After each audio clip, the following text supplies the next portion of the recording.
mic in front of me. Here we go.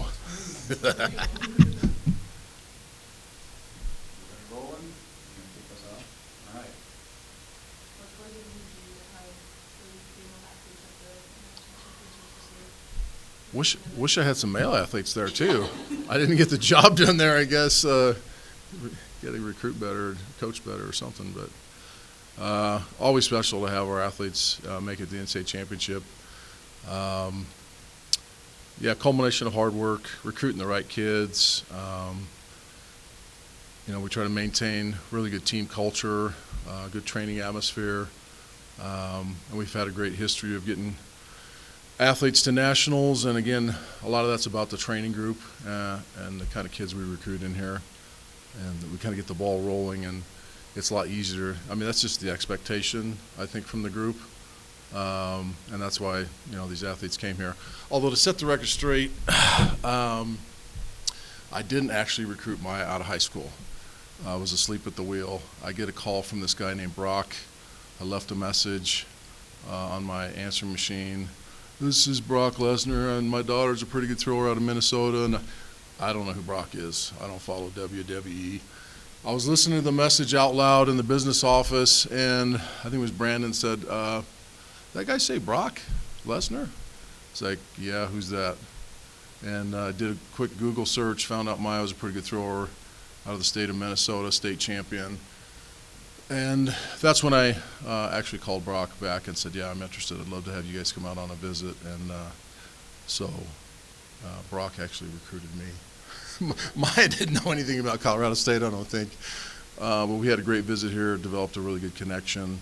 And I don't mind finishing second place if she changes her mind and comes back to Colorado State. It didn't always go smooth here for Maya because her first year, I think she wondered whether she made the right decision. It was on the panic button a little bit. But once we got past that, things started going pretty well. So it's been a fun journey with Maya. Why are your throwers so successful? Why does CSU have such a rich tradition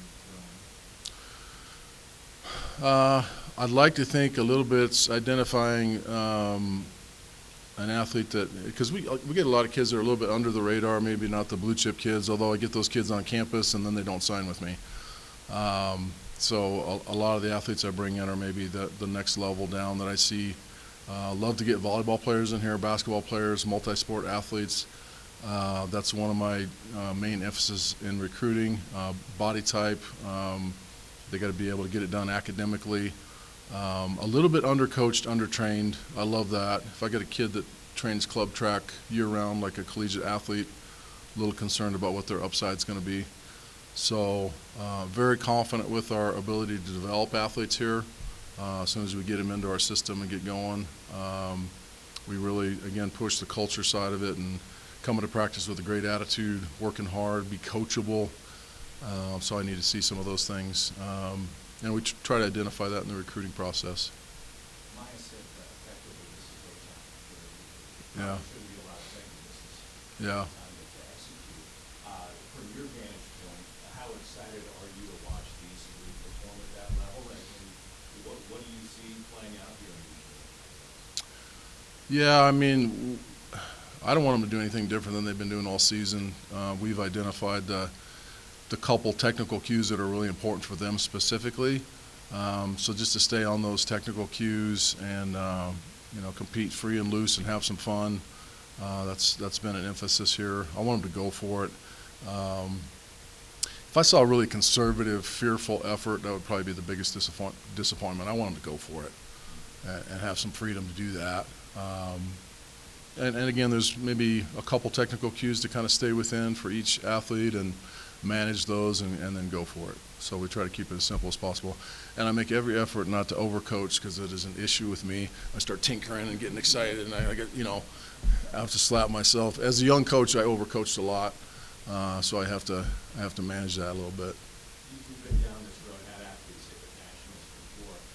I would imagine experience plays a role, but to have camaraderie, to have a cohesive unit, these three gals seem like they really do along.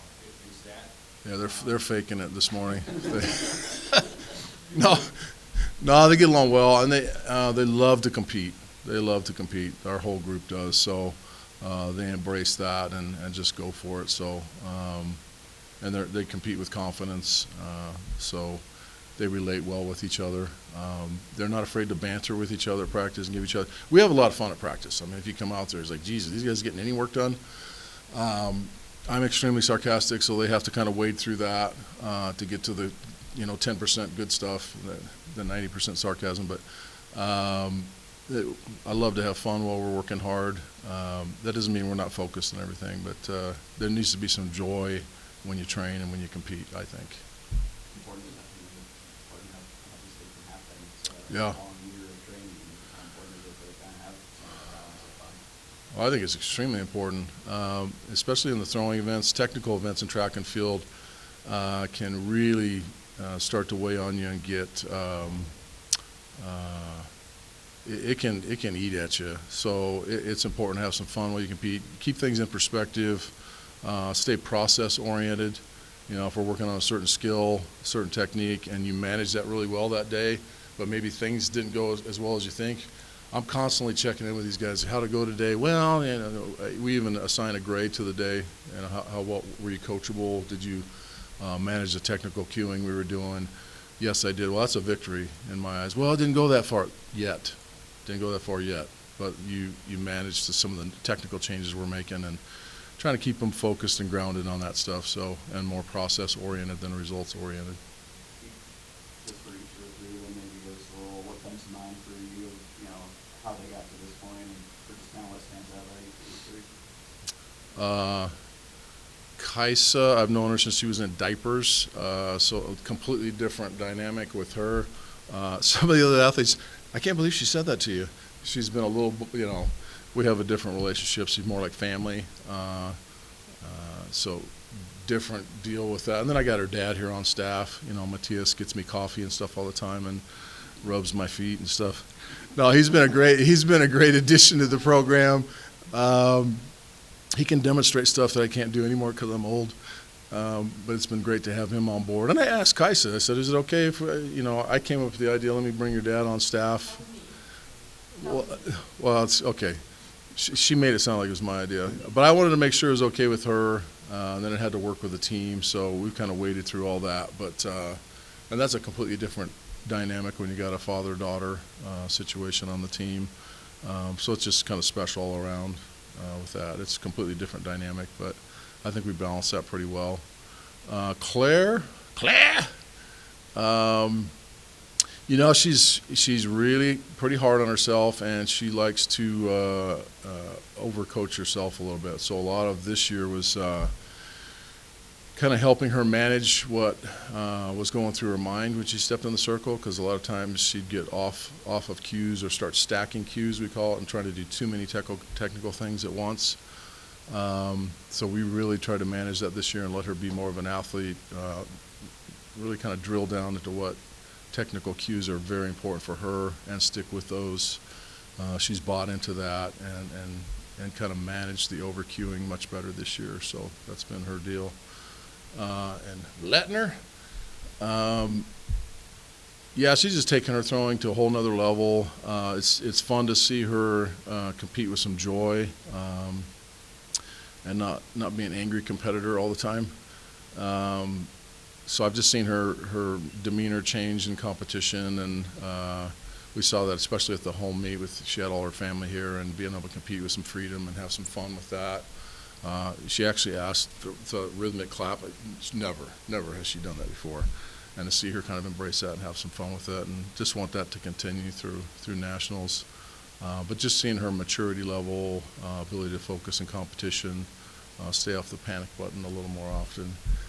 So she's doing a much better job. And then we've really kind of locked in on what works for her and what technical cues work and which ones don't. So I think we're pretty focused on what we need to do for NCs. And a lot of it's just, do what you've been doing. We know what cues work. Let's just stick with those. We don't need to reinvent anything right now. And control what you can control, and kind of let the results take care of themselves. You mentioned how you don't want them throwing tight or holding back, just let Yeah. them go for it. Yeah. more specifically, how would you define success for the three of them in Oregon? Yeah, I think having a lot of fun, competing with joy, a lot of freedom, managing the cues to some degree, but be an athlete. And I think anywhere near, PR performance would be a big celebration. If you can hit that in the biggest stage, that's as much as a coach can ask for. If we're operating somewhere, at their highest level in that PR range would be fantastic. Sometimes conditions can change that a little bit if, especially in the discus if we have, bad wind conditions or something. But managing technical cues really well, competing with composure, having fun, that'd be what I'd like to see. Thanks, Coach. Thank you. Yep.